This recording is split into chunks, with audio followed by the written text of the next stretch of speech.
Right, hello, welcome to another budget diecast restoration. Today we have a Ford Zephyr 6. I believe it was made between 1962 and 1968. The colour of it is called sea green. It's not a bad looking colour, I suppose, but as you can see it's pretty scraped and scuffed. There's a small crack on the windscreen which I can't really do much about. I will try and clean the windscreen up as much as possible. The rest of the plastic is fine underneath. A little bit of wear and tear, not too bad. Wheels are in very good shape. Axles are a little bit on the rusty side. But other than that, it's not at all in bad condition. However, I am going to restore it to quite a good level of newness. It's got a tow bar on the back, but unfortunately I've looked everywhere but I can't find a suitable colour that matches this sea green. However, what I have located is this. It's a Vauxhall mint green. I've sprayed a little bit on a piece of paper, and to be honest, you can't really see, it's not far off the colour of the car itself, so I think we'll give that a go. It'll be different. A lot of people tend to match the colour exactly when they're restoring these things, but I'm doing this, it's just a bit of fun. Do forgive my camera focusing in and out, it's just a camera on my phone, so we'll try and do this video as quickly as possible. It won't be done all in one go because I don't have the editing facilities, so it'll probably be done in stages. So if you have seen anything I've done before, you will know that the first order is to actually drill out this little rivet, and I'll do that with this drill bit. I have matched it, it is the same size as the rivet. So what I will do now is, if I just aim the camera over towards my vise over there, it has rubber clamps in it to stop it damaging the metalwork. So I could use my press drill, I have done in the past, but it's a bit too big and clunky to do a small job like this. I mean, really all I need it for, in fact if I turn it around the other way, it will give me a little bit more room because I'm a bit too close to the press drill there. I do find that a normal hand drill will suffice in drilling out the rivet. So we'll just start off by just gently applying a little bit of pressure, and the idea is just to remove enough metal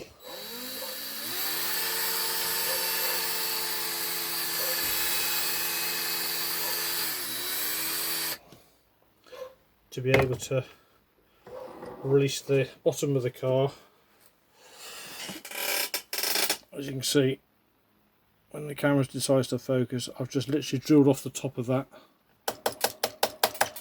rivet there, and then hopefully it doesn't always go to plan. I'll just move the camera back here again. We can hopefully just lever that off, he says. I say sometimes they just pop off really easily, other times they do take a little bit of persuasion. This is slowly coming there. In the case of just wiggling it around a little bit. I think it's on its way. Try not to bend the metal. Let's just give it a little bit more of a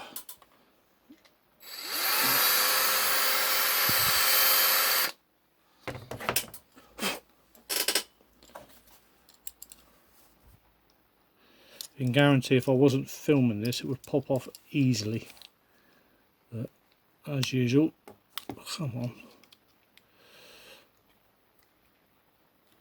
why it's decided to put up a strut, there we go. Now in doing that I have slightly bent the frame there, but I can easily straighten it out with just a pair of pliers.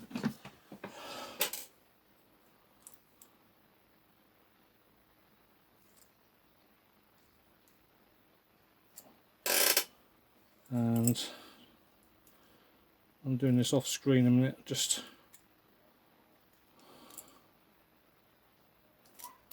there we go. Just need to jimmy the toe. It's not focusing very well, this camera.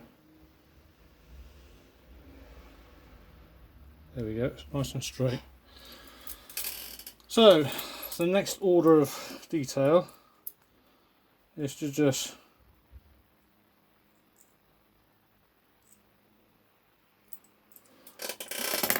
take out the insides. Now as you can see there's a little plastic strip in here. I think that's supposed to act as like a suspension spring. Not a lot you do with those, they're very fragile, so ideally if I put it in hot water I might just try and edge it down that way a little bit to bring back the suspension. As I can see over time it's bowed a few degrees. Now the actual base of the car isn't in too bad a condition, so what I'm going to do is I'm not actually going to remove the wheels or axles. I don't mind a little bit of patina on the car on the bottom, that way I know that it's been played with. I might touch up the bottom with a little bit of black paint. This isn't as some people will do, a full restoration where they would actually take all the axles out, clean them right up, I'll clean this up to make it look nice and shiny, and some people would strip the base down and respray it completely.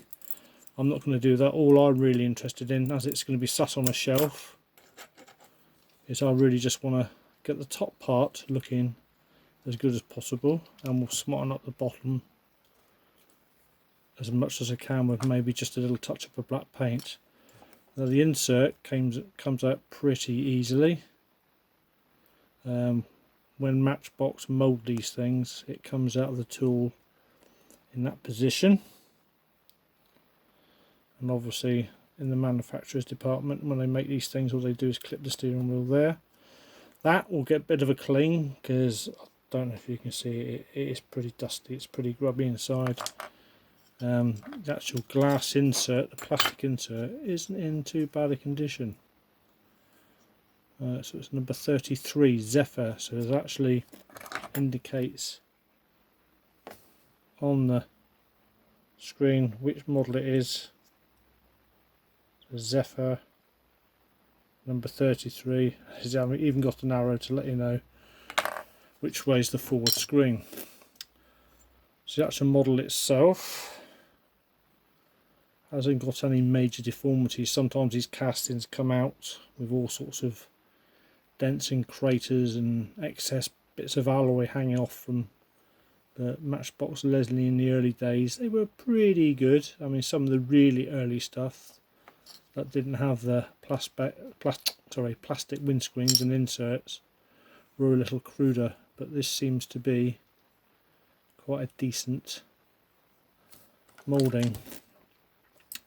Now when it's held together, as you can see, there's a rivet on the back, and the front is held to, it just slots in this little tab. So putting it together, what I sometimes do is drill a little hole in there, and I'll put in a little M2 screw or an M3 screw, but as it's only gone on my shelf, what I'll probably do this time is, as it's quite a good fit, is I might just pop a bit of super glue just on the inside there, and it clipped together. It was a bit of a swine coming apart, so in theory when it goes back together again it should just clip in. Not much else needs doing to it. So order of business now is to strip the paint off. Now there's one of two ways of doing this. There's either the choice of using a paint stripper, Or the other choice is quite a toxic way of doing it if you're not used to it, and dangerous, is using this stuff, caustic soda. It's a lot quicker, it's less mess, and the paint literally does come off straight away. Whereas with paint stripper, you got the residue of the paint stripper. You're having to remove the paint with what I tend to use is an old paintbrush, old toothbrush like this. I promise you, it doesn't go into anybody's mouth anymore, and it does take a little bit more of a faff. But with the caustic soda, I've got an old jar that I use, and I tend to put maybe like a dessert spoon of caustic soda in there with some rather hot water, not quite boiling. What you don't want is boiling. Is what tends to happen is it all bubbles out and you get fumes and vapours, and it really is quite dangerous.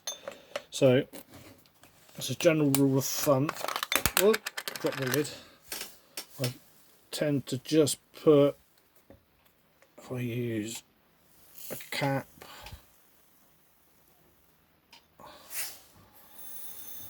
in there, I tend to use a couple of capfuls,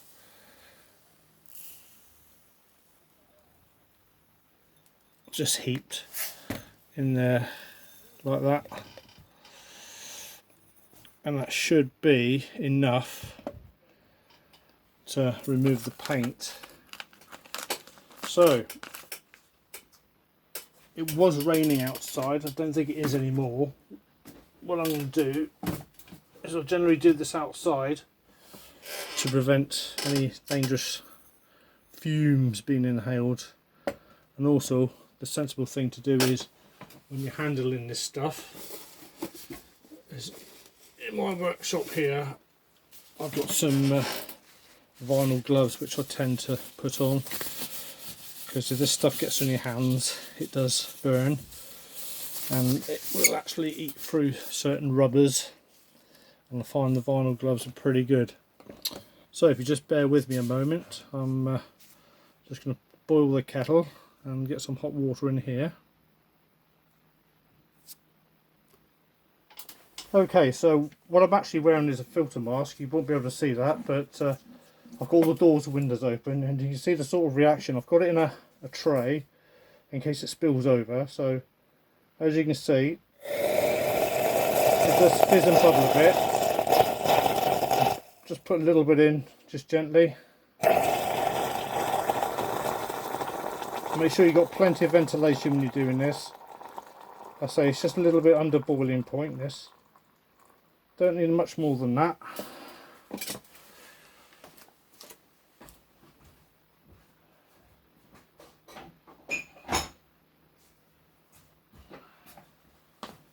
Now the next thing to do is I've got a pair of old forceps here, is to just pop the car in there, and as you can see it fizzes up quite well.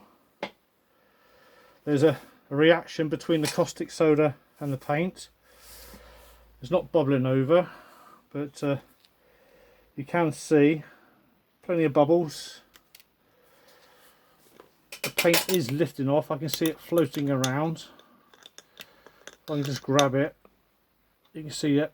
The paint's lifting off quite well. Just agitate it a little bit.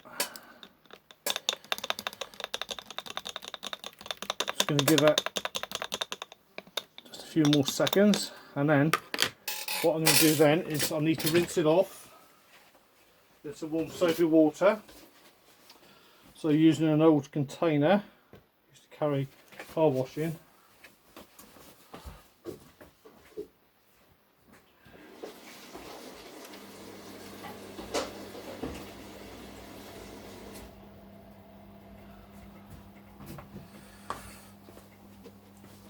So I've just got a carton of soapy water just down here. So I'm pretty confident now that most of that paint should have disappeared. Might be a few scraps left, but hang on. But yeah, no, as you can see, that's pretty much clear of it's red hot. So I'll just get an old toothbrush here and just give that little bit of a get off these little fine bits here like that. Yeah, that's all come off now. I'm quite happy. No more left on there. So next order of things to do is I'll just put that to one side. Grab my container of soapy water. It's a little bit big. I'm just going to drop that in there. Neutralises any of the caustic soda. An old screen wash carton. Recycle, reuse, I always say.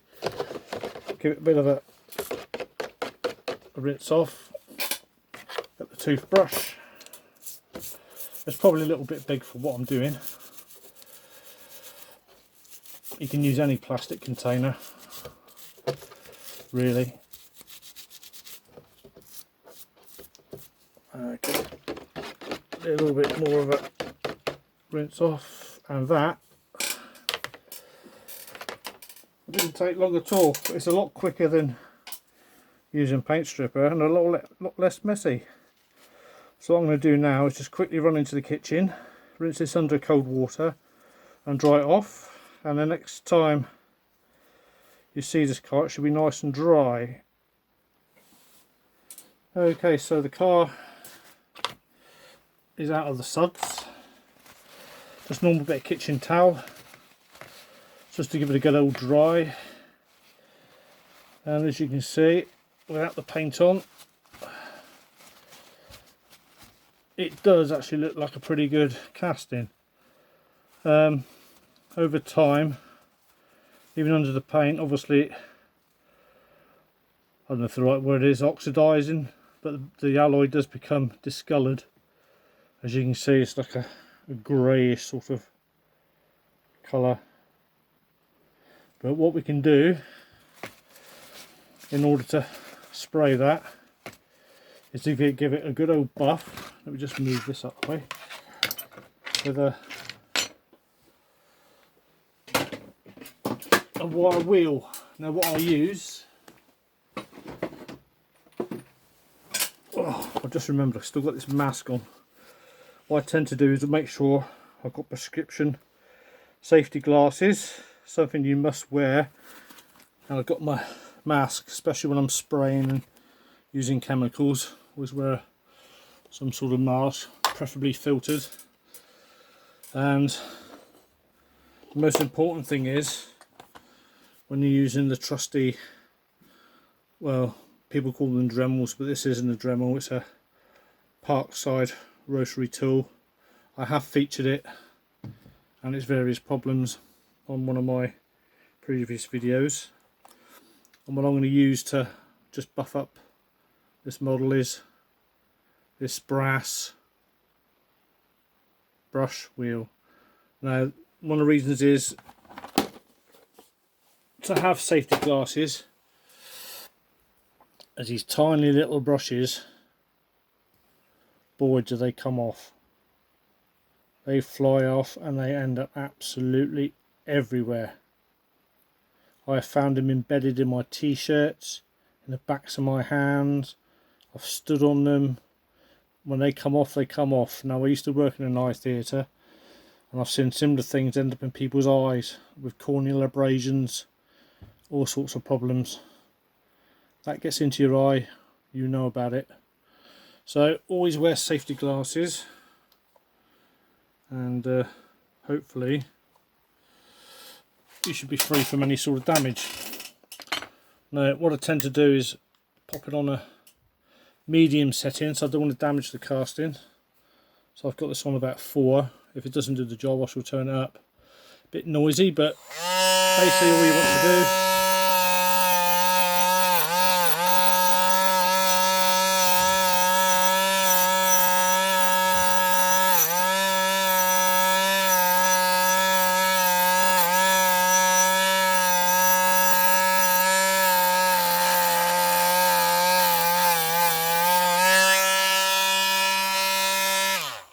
is run that over the casting. Now you can see the difference straight away. What was dull is now shiny.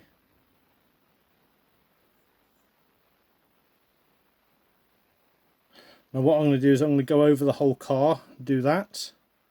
So the next time you see this casting, it should be nice and shiny. Okay, so there it is.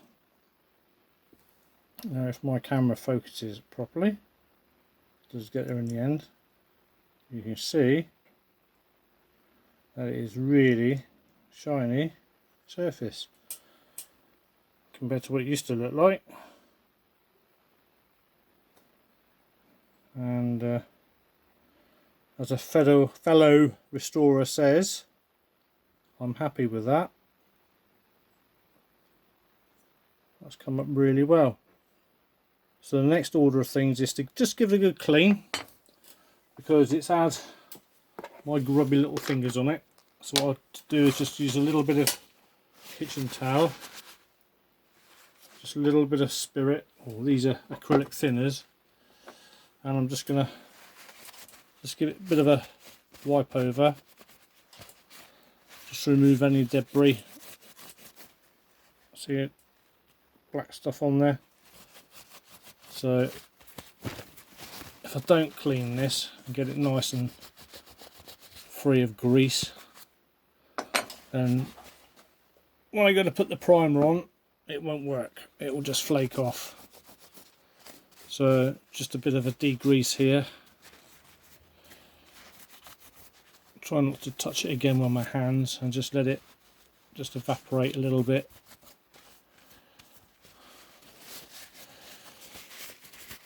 There we go, and that should be clean. I'm just using these Tamiya thinners. I find it works really well. Some people use neat alcohol, but I find that does the trick pretty well. So that is it for the minute. Just let it dry. Now I'm just going to draw my attention just to this little plastic insert. Now I'm just going to give it a quick bit of a clean with a toothbrush and some soapy water.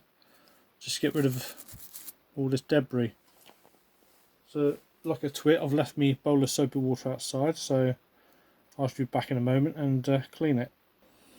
So I've decanted some of the soapy water into here, a smaller pot. I'm just going to give it a light brush. Doesn't need a lot, it's just really just a bit of dust that's fallen into the bottle over the years.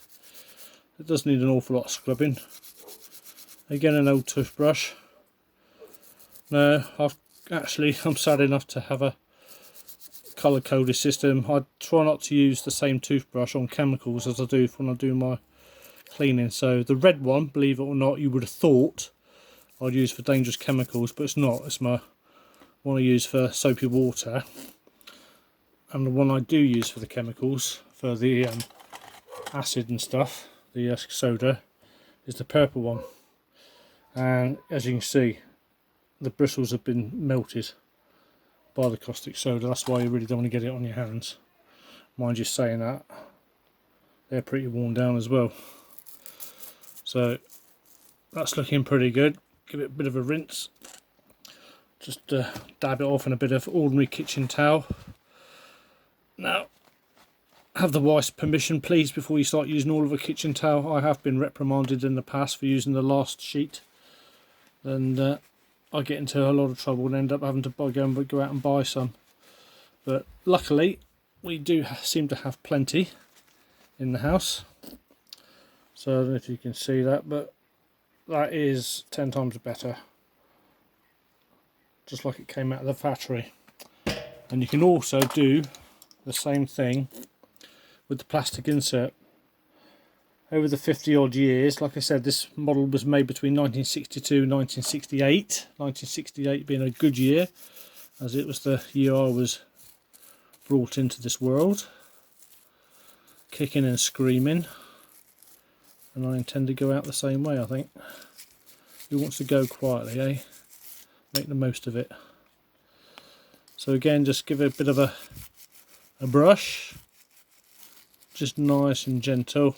These are actually quite fragile, and I have snapped them in the past, and there are certain websites out there that do reproduction inserts, but they're not cheap, so try wherever possible to keep the original one in good shape. Right, let's get rid of that soapy water, getting a bit like Blue Peter. Let's dry my fingers off. And what I normally do is, if they're too scratched and too banged up, is I give them a good polish. But this one is actually looking, now I've got all the grub off, very, very clean. I say there is a minor scratch, but that is not going to be removable by normal methods. And when I say normal methods, for us model restorers, what we use is a very fine paste, like a ultra salt aluminium paste, and we can buff certain surface scratches out. But I can tell by this one, that isn't going to do it. These are quite, this is actually cracked in the plastic because it's both sides. But lucky for me, they're very small and not very noticeable. So when that's back in the model, you're not really going to see it. But to protect it and to fill up some of those gaps, to make it even shinier, there is another trick which I will show you right now. So here is the magic ingredient. Ta-da! Wood floor polish. Now what on earth are you going to do with that, I hear you say? Simples. Pop a little bit into a little receptacle like that. You then very gently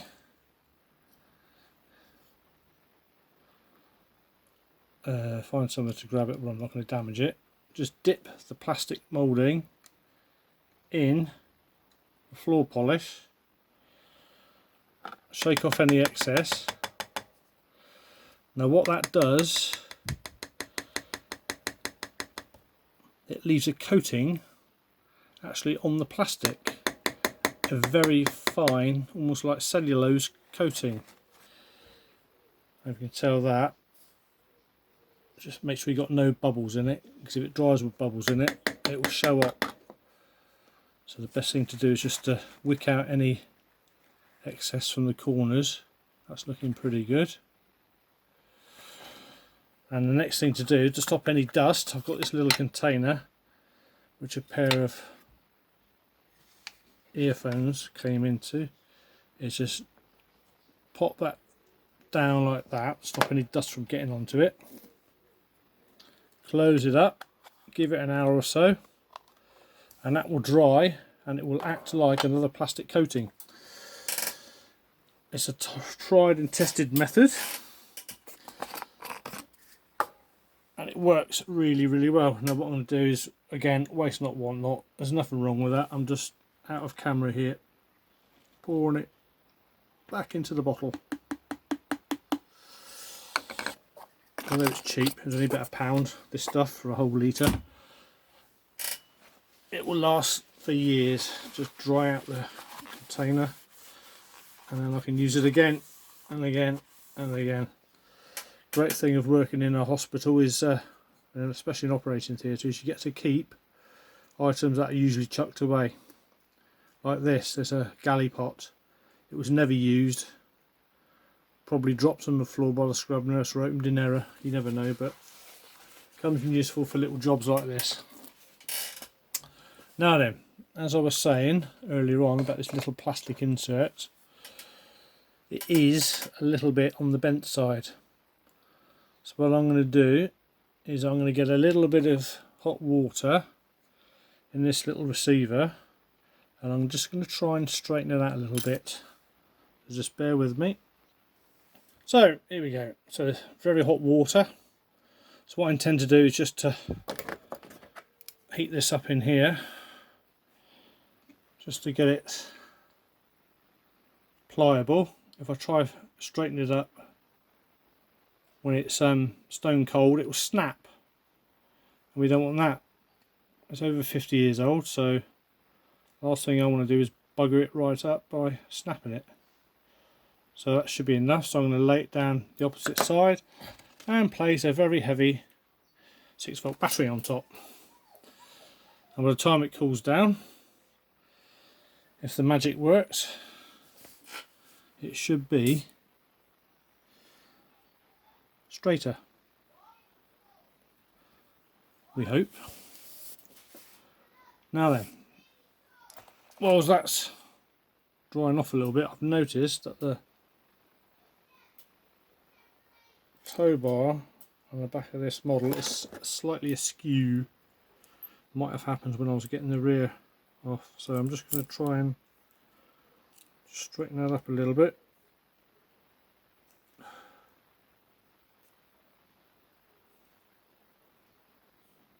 A little bit on the twisted side. I don't think it... yeah, that'll do. What I normally do, it's happened before, is snap. You don't want to snap the casting. If you snap the casting, you're going to try and weld it together. So I've got a little butane torch, and if it was too badly bent, I would heat that up and just with a small pair of forceps or pliers straighten it up. But as it is, it's straightened up really well, and I shall make sure before I do anything that it fits in the casting straight. Yeah, it looks like it's going to look pretty good. Still a little bit on the bent side, so what I might actually do is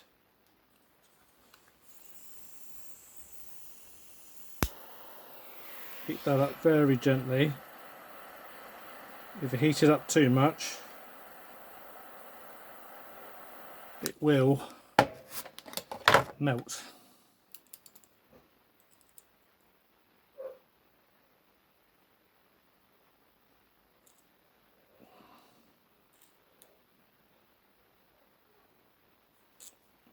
Perfect.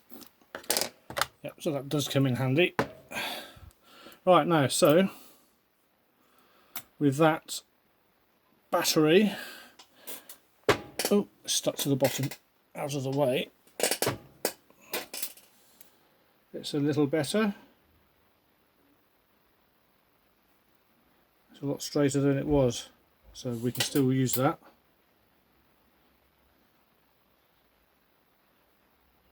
Yeah, I'm not happy with that. So let's chuck that water out the door. So now then, the next process for this is windscreen's drying. Can't do anything with that now, that's all done. I have been known in the past to paint these to make them look more realistic, but it's not that sort of model. What I need to do now, I've prepped it for primer and I need to spray it. However, I can't do that for the moment because I will have another model in my little spray booth waiting to be primed. So we're going to have to do that in a moment. I'm just going to go and check on this other model just to make sure it's ready. It should be dry by now. It's a Mustang. I think it's a 1962 Mustang. So just bear with me. I shall go and check to see if it's dry, and then we'll get this one primed. Okay, so this is the Mustang I'm doing. That's been nice.